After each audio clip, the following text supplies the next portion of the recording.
connection between Black History Month and organ donation. The connection is that as Black people, we have a history of high blood pressure, diabetes, which is directly linked to kidney failure and people needing a organ transplant. And when you think of how Black people have been possibly treated in the UK over the years, you can probably understand why we're quite reluctant actually to come forward as organ donors. We're quite reluctant. There's this kind of myth that, oh, do we actually trust the NHS that they're going to handle like kidneys properly, our organs? So there's this reluctance to come forward and be donors. So for me, that's that connection between being Black and our history and our culture in the UK. But I'm here today to talk about a different kind of donation, and that has been a living donor. What is a living donor? Living donor is when you come forward and offer to give somebody who you love one of your kidneys, part of your liver, so they can have a better quality of life. And that's where my journey starts. So I actually offered to be a kidney donor for my brother. He came forward and he says, "Sis, I'm going to do kidney transplants. I've got kidney failure." Straight away, I said, "Okay, fine. You can have my organs. He's my brother. I know I could live very well with one kidney, so it kind of made sense to give him one." I always ask people a very quick question: Did that make sense? Does it make sense? To give somebody who you love an organ? And I always get mixed reactions. Some say, "Yeah, I would do that." Some will say, "Well, I don't really have a fantastic relationship with my brother anyway, or my sister, so I'm not going to do that." But I love my brother. I had a fantastic relationship with him. So for me, I was no doubt that I actually wanted to give him one of my kidneys. And that's how this journey started. We started off, went to Guy's Hospital, we did all the tests. Because first of all, you've got to make sure that you're compatible, that you can actually even be a donor. So we did a lot of blood tests and a tissue match as well. Because a lot of people say, "Well, can you have a kidney from a white person? Why does it have to be Black?" Simply for the reason that genetically, the transplant is always a lot more successful if you come from the same genetic background. So that's why they tend to like it to be Black on Black. So the transplant is actually successful. So did all these blood tests. So the blood test came back, yes, perfect blood test, perfect tissue match. So we thought, great, we're on our way. But that was just the beginning. You then have to go through a thorough medical examination. Because what they don't want you to donate your kidney, and then 2 or 3 years down the line, there's something wrong with you. So they make sure that the kidney that you're actually donating to your family member, in my case, my brother, was okay, and also that my health was not going to be at risk after I've donated the kidney. So you go through this thorough 5-6 months intense different tests. But all this time, anytime I saw my brother, he was losing weight, he was getting thinner, his complexion was getting tired, his hands were swollen. And I think for me as a sister, it was really painful to see. So I was really eager that, okay, let all this test hurry up, so we can give him my kidney so he can get on with his life. But one of the good things about doing this test that it does flag up issues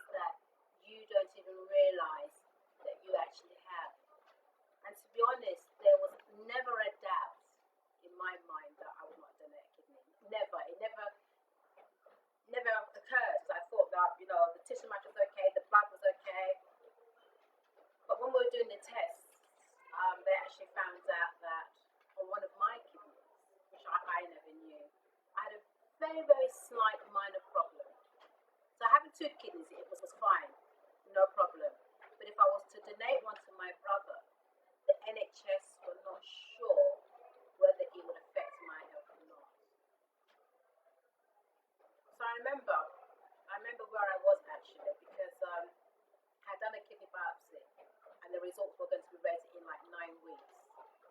So I had 9 weeks to wait to find out whether I was going to help my brother or not. And I can tell you, there were 9 nail-biting weeks, months. I cried a lot. I kept thinking, supposing I'm not a donor, what would I do? You know, what's kind of happened to my brother? And I remember where I was when they called me. And my consultant said to me, Della, are you sitting down? And I think instantly I knew from her voice that it wasn't good news. And she said, unfortunately, because of what they found under the biopsy, I wouldn't be able to be a donor. With 2 kidneys, it was fine, but with the one, they could not guarantee that it was going to affect my health, because that means my remaining kidney would then have to work harder because I've only got one. So they weren't too sure whether it could, but it wouldn't take that risk. I was devastated. I cried my eyes out. Because I'd seen my brother, I'd seen how he'd lost weight. So we were all waiting, you know, for this whole thing to happen. And then to be told that you couldn't donate, it was actually devastating. I cried for months and weeks.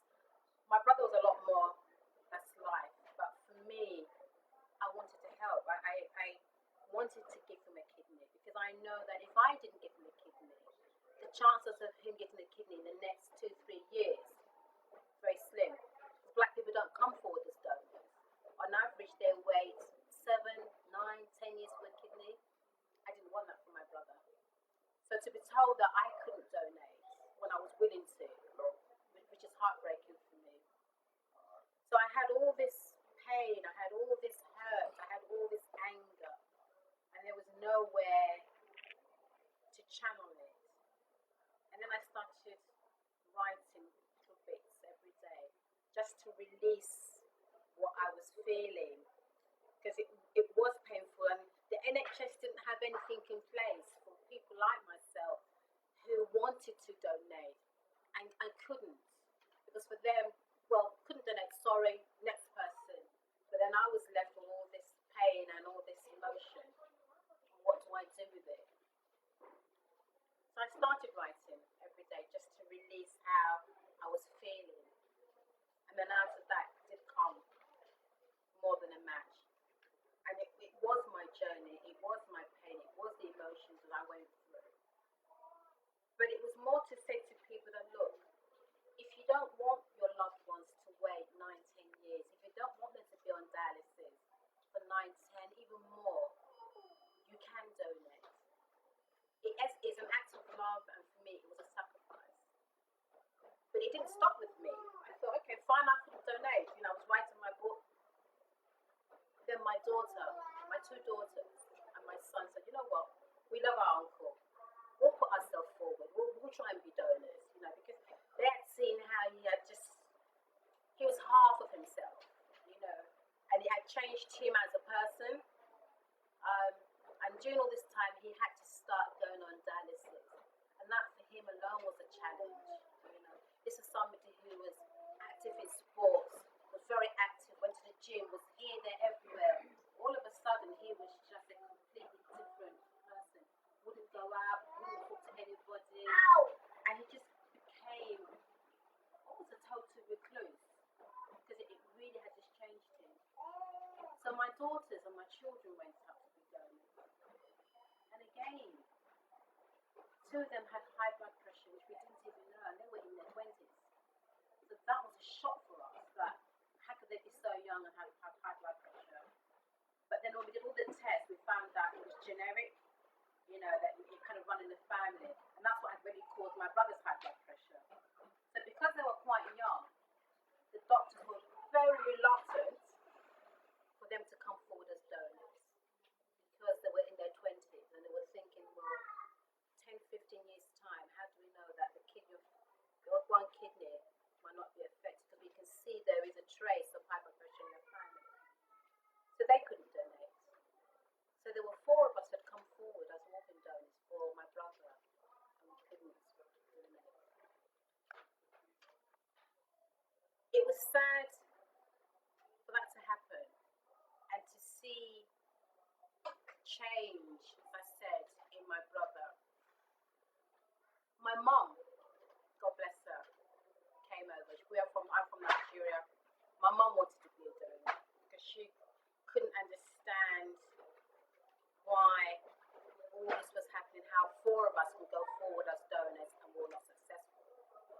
because she was in her 80s, she felt that, well, if she was going to go, let her go doing something worthwhile. So mum came from Nigeria. She came to Guy's Hospital. She saw the consultant. They said, you're too old. They said, even though we understand what you want to do, and we understand that your son wants it, but medically, you can't put an 80-year a man who's 50. It'll probably only last a couple of years at the best of it. Even if my mum had the best kidney, she's had it for 80 years. So they were very reluctant to go through this whole process of taking a kidney from an 80-year-old person and put it in my brother who was in his 50s. It was just too much, right? It was too much strain on my brother, on my mum. And actually, I don't think my brother actually wanted that. So my brother started dialysis. And to see my brother on dialysis every day was just heartbreaking. And I think one of the reasons why I wrote this book was really to kind of create that awareness, especially within the black community where we don't come forward as donors, to think again. And a lot of the time people say to me, Wadela, I don't know much about organ donation. You know, I hear it on the radio, yes, we need more black donors.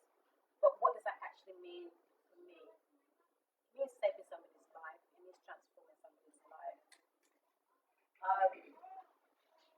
When you sign up on the organ donor register, you're giving another black person a chance to kind of live again, because 9, 10 years, I keep on saying this, is a long time. Unfortunately, Caucasian people don't have to wait such a long time because they have a lot more people coming forward. They could probably be on dialysis maybe 2 years, at most 3 years, and they've got somebody who's compatible to be a donor. Well, unfortunately, black and Asian people, 10, 11 years, it is a major problem. So one of the reasons for me writing this book was to actually provide information about the donor process and for let people know that it is a problem, because a lot of black people actually don't know that it is actually a problem in the black community. Because if you're not affected by it, and I'll be honest with you, before I became a donor, I knew we needed more black donors, but I never knew the extent of the problem. I never knew it was a major problem until it was actually part of my family. And then I became aware of the number of people. There's about 700 people in the UK, black people, who are actually on the waiting list. And if you can imagine 10 years of dialysis, 3 or 4 times a week.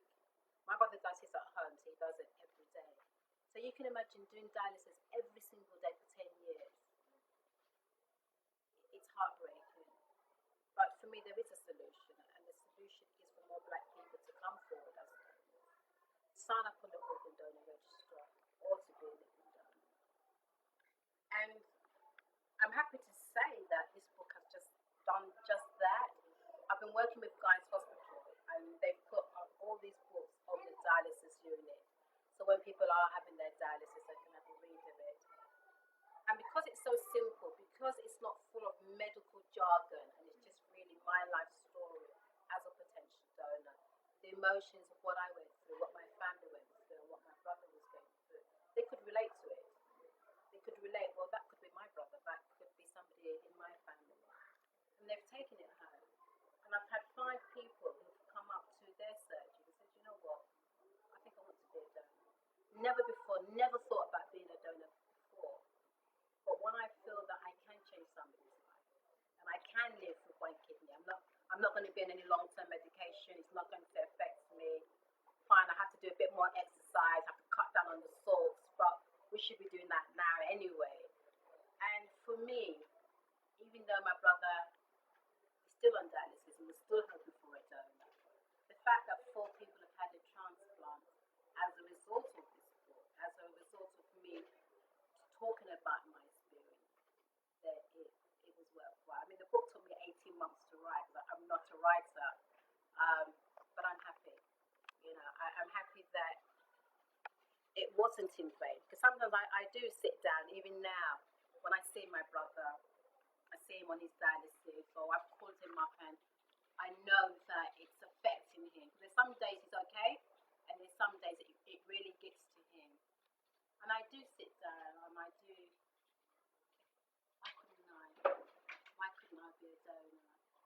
But again, it's looking at the bigger picture sometimes and thinking that, well, if I had actually been successful, when I think about it, and I had gone to be a donor, we probably wouldn't have realized that my two daughters had high blood pressure. One of them is actually on long-term medication at the moment, so that was how severe. It was about 150, and that is very high. So we've kind of looked at it as a whole picture. Well, if I had been successful, we probably wouldn't have realized that she had high blood pressure. What would have been the consequences of that? It might have been greater than what we're talking about today. Um, so for me, and the fact that some people have had their life changed as a result about it, I look at all of that and I think, well, it was worth the journey. And I know that one day my brother will kind of he'll get his kidney and he'll get donor. But I think my brother's also proud that even though he's still on the waiting list, something good has come out of it. And that for me is really just kind of my story. You know? If anybody's got any questions about